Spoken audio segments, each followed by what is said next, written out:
एक फौज, एक शेरों की फौज जिसका सरदार गीदड़ हो, शेरों की फौज जिसका सरदार गीदड़ हो, वो हार जाएगी। 100 गीदड़ों की फौज जिसका सरदार शेर हो। हमारा मुल्क बदकिस्मती से चोरों के हाथ में फंसा हुआ है। हमने इसकी पूरी तहरीक चलानी है। इलेक्शन से ये भाग रहे हैं। इनको पता है कि इलेक्शन अब ये नहीं जीत सकते। इनको पता है पाकिस्तानी कौम किधर खड़ी है।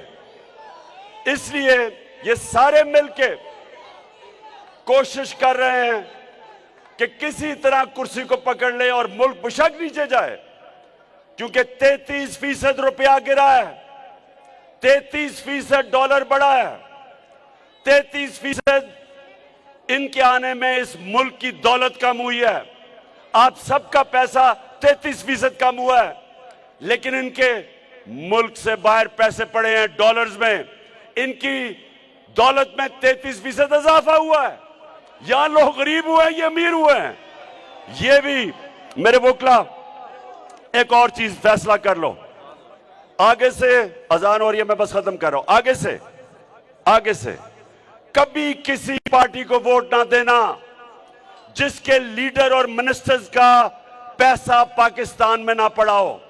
जिनका पैसा बाहर पड़ा है, कभी उनको वोट ना देना, क्योंकि कॉन्फ्लिक्ट ऑफ इंटरेस्ट है। रुपया गिरता है, उनको फायदा होता है या नुकसान होता है लोगों को।